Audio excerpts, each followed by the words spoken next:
आज शादियां नहीं करे, लिव इन रिलेशनशिप हिंदुस्तान में क्यों आया? इन्हीं वजहों से चीजें आगे प्रचलित हो रही हैं। कल को शादी ही नहीं होगी तो कैसे करोगे? क्या करोगे? क्या चाहते हो? बच्चा सिर्फ टैग के लिए मत पैदा करो। आज अगर उन बेटियों के बारे में सोचिए, उन छोटे छोटे बच्चों के बारे में सोचिए। हम मेंटल हेल्थ की बात करें, उनके ऊपर कितना खौफ, कितना डर और कितनी उनके अंदर, माइंड के अंदर मानसिक स्थिति सोचिए उनकी।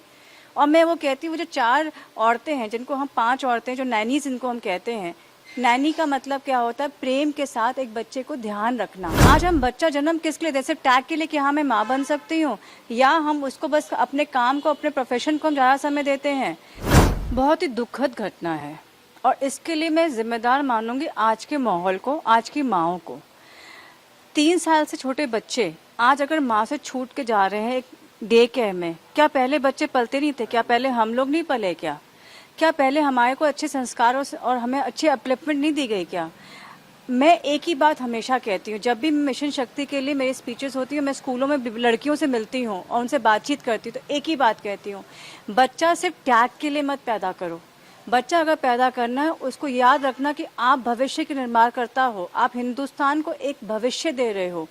आज अगर उन बेटियों के बारे में सोचिए, उन छोटे छोटे बच्चों के बारे में सोचिए। हम मेंटल हेल्थ की बात करें, उनके ऊपर कितना खौफ, कितना डर और कितनी उनके अंदर, माइंड के अंदर मानसिक स्थिति सोचिए उनकी। और मैं वो कहती हूँ, जो 4 औरतें हैं, जिनको हम 5 औरतें, जो नैनीज जिनको हम कहते हैं, नैनी का मतलब क्या होता है? प्रेम के साथ एक बच्चे को ध्यान रखना, आप पर विश्वास करके। आप भी तो एक औरत है, आपके ही बच्चे हैं। तो एक तरह देखा जाए तो प्रेम नाम की चीज हमारे समाज से खत्म हो चुकी है। आज हम बच्चा जन्म किस लिए? जैसे टैग के लिए कि हाँ मैं माँ बन सकती हूँ, या हम उसको बस अपने काम को, अपने प्रोफेशन को हम ज़्यादा समय देते हैं। आज अगर हिंदुस्तान में आज हम मॉडर्निटी को अपने देश में ला रहे हैं, विदेश के लोगों को अपने हिंदुस्तान में उस संस्कृति संस्कार को ला रहे हैं, इसीलिए आज आप देखिए बच्चे और माँ के बीच में प्यार नहीं है, क्योंकि नैनी खाना खिला रही है, नैनी ध्यान रख रही है, समय कहाँ है।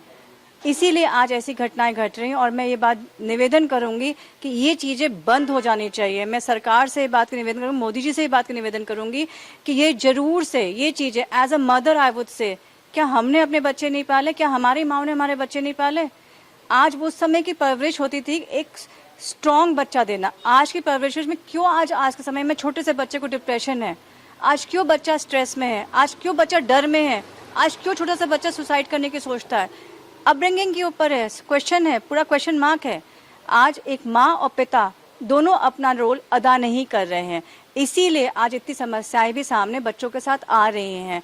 हम मेंटल वेलनेस और बच्चों के बारे में 100 बातें करते हैं, लेकिन कभी सोचा है कि स्कूल में और घर की परवरिश में क्या है? सबसे बड़ा क्वेश्चन मार्क लग चुका है। जो देश एक विश्व व्यापक था अपने संस्कृति और संस्कार के लिए, आज वहाँ पे ऐसी घटनाएं घटें तो बहुत दुखद है। 1.5 साल में बच्चे को क्रश में डाल दिया जाता है, चाहे वो हाउसवाइफ ही क्यों ना हो, होम मेकर ही क्यों ना हो, लेकिन अपने आप को समय देने के लिए बच्चे को डाल दिया जाता है। क्या ये सही है? आपको नहीं लगता कि ये सब चीज़ें बंद हो जानी चाहिए? आज मैं सवाल पूछती हूँ हर एक माँ से, हर एक औरत से, हर एक पिता से, आपको नहीं लगता कि ये चीज़ें बंद हो जानी चाहिए? एक बिजनेस बन चुका है, एक बच्चा पैदा होता है, ये पहले उसको हम डाल देते हैं, वो भी तो एक बिजनेस है। मैं आज निवेदन करूंगी मोदी जी से और योगी जी से, आपने एजुकेशन सिस्टम में बहुत चीज़ों में चेंजेस लाए हैं। मैं ये कहना चाहूँगी कि ये भी एक रूल होना चाहिए कि क्रशेस खत्म हो जाने चाहिए, जो 1.5 साल के बच्चों को जाना चाहिए। जो एक समय की सीमा होती है पढ़ाई की, जो समय 2.5 से 3 साल का बच्चा होता था जो जाता था स्कूल, वही समय होना चाहिए। 3 साल तो बच्चे माँ को दें अपना। क्या नन्स के जो ये नैनीज हैं उनके अगेंस्ट क्या लगता है आपको? क्या स्ट्रॉन्ग एक्शन होना चाहिए। एक पकड़ी गई है, बाकी 4 कहाँ हैं? उनके ID प्रूफ से सब कुछ है। ये क्रूरता का सवाल है, ये कोई आम चीज नहीं जो उन्होंने करी। वॉशिंग मशीन के अंदर बच्चे को डालना, आप सोचिए क्या करा उन्होंने, बाथरूम के अंदर बंद कर देना, सोचने वाली बात है। रोंगटे खड़े हो जाएंगे आपके। ऐसे लोगों के क्षमा होना चाहिए क्या? इस समय आवाज हर समाज की उठनी नहीं चाहिए?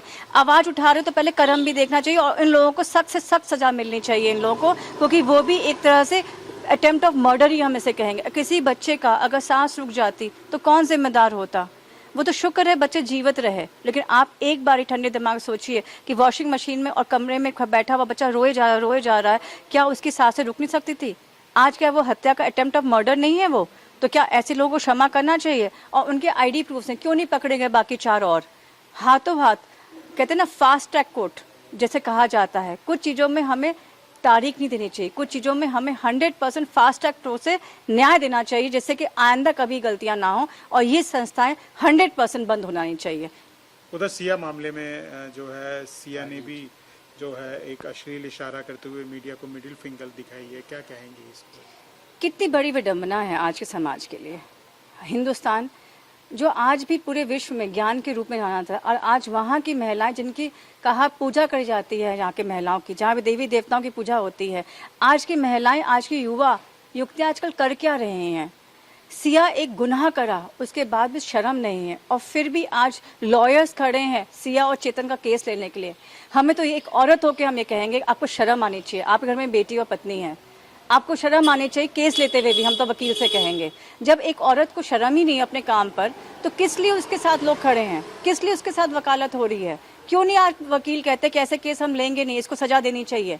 आज सब कुछ दिख रहा है, और ऊपर से आप ये देखिए कितनी बड़ी बदतमीजी है कि आप मीडिया के लोगों को आप अश्लील हरकत दिखा रही हैं। आपके पास हिम्मत थी, आपको एक लड़के के 20 साल की लड़की हो, एक लड़के को गिराने की हिम्मत आपके पास थी। किस लिए हिराया? प्यार करती थी चेतन से तो जाके भाग के शादी कर लेती। कितने लोग आज हिंदुस्तान में भाग के शादी कर रहे हैं? अगर माँ बाप नहीं मानते हैं तो जाके भाग के शादी कर लेती। किसी व्यक्ति को मारना, उसका मर्डर करना, उसकी तुम्हारे पास हिम्मत थी। उसके बाद आप देखिए, आज मैं हिंदुस्तान के हर नागरिक से कहना चाहूँगी, उन औरतों से कहना जो मैं सोशल मीडिया में रोज़ सुन रही हूँ और देख रही हूँ कि उसको माफ़ कर देना चाहिए, उसने ऐसा करा। कुछ औरतें अपने आप को दिखाना चाह रही हैं, तो मैं उनसे कहना चाहूँगी, जिस औरत को, जिस लड़की को इतनी सी भी अपने अंदर ग्लानि नहीं है, शर्म नहीं है, तो क्यों आज हम उसको इतना हाइप करते हुए कह रहे हैं कि उसने किसी प्रेशर में आके करा? एक लाइन तो अपनी समझिए। मैं हर एक औरत से कहना चाहूँगी जो सोशल मीडिया में बोल रही है प्रेशर से करा। कौन सा प्रेशर? क्या शिक्षा दे रहे हो आप लोग? क्या शिक्षा दे रहे हो आज अपने बच्चियों को कि कोई प्रेशर से आप किसी का जाके खून कर दो? ये कोई तरीका है? बिल्कुल नहीं है। और आपके घर में ये कांड हो जाए तो फिर आपके बेटे के साथ ऐसा कुछ कर दे तो फिर? एक माँ ही बेटे को जन्म देती है और माँ ही बिटिया को जन्म देती है। हम बेटी बचाओ बेटी पढ़ाओ की बातें कर रहे हैं, कल को ये ना हो हमें बोलना चले बेटा बचाओ बेटा पढ़ाओ। ऐसा ना हो ये वाली बात। हमें सोच समझ के हर चीज़ जो गलत है उसे गलत कहना सीखिए। उसने गलती नहीं, उसने गुनाह करा है। ऐसे लोगों को फास्ट ट्रैक में सजा देनी चाहिए। जो उसके पिता ने कहा मैं बिल्कुल एग्री करती हूँ, उसी जगह पर उसी क्लिफ में जाकर उसको भी वहाँ से सिया को धक्का देना चाहिए। सोशल मीडिया का उसे शर्म नहीं है, अपनी हरकत की शर्म नहीं है। किस लिए आज मीडिया उसके साथ, किस लिए आज औरतें उसके लिए कह रही हैं कि उसे क्षमा कर देना चाहिए? और क्यों, किस लिए? जैसे कि और महिला ये बात सीखें, गलत है। आज जो चीज़ गलत है वो गलत है। जितना दर्द एक बेटे के लिए होता है उतना दर्द एक बेटी के लिए भी होता है। आज अगर मोदी जी और योगी जी जैसे लोग हमारे साथ खड़े हैं, आज महिलाओं को शक्तिकरण दिया गया है, आज उनके साथ खड़े हैं, उनको पावर दी गई है, इसका मतलब ये नहीं कि हम उसको मिसयूज़ करें। कि आज लड़के डर जाते हैं शादी के नाम से, ये भी सत्य है। आज शादियां नहीं करे, लिव इन रिलेशनशिप हिंदुस्तान में क्यों आया? इन्हीं वजहों से चीज़ें आगे प्रचलित हो रही हैं। कल को शादी ही नहीं होगी तो कैसे करोगे? क्या करोगे? क्या चाहते हो? ऐसी लड़की को मैं 100% कहूँगी, जो उसके पिता ने कहा मैं फिर से कहूँगी, जब तक ऐसी सख्त सजा नहीं दी जाती है तब तक डर नहीं आता है। आज के जमाने में कहते हैं ना, दो चीज़ों से इंसान डरता है, एक न्याय से और एक डर से। तो आज के ज़माने में हमें डर चाहिए। न्याय का तो खौफ ख़त्म ही हो चुका है। इसलिए डर तभी आएगा जैसा जो करे उसे वैसा ही दिया जाए, जो हमारे प्राचीन संस्कृति में राजा महाराजा करते।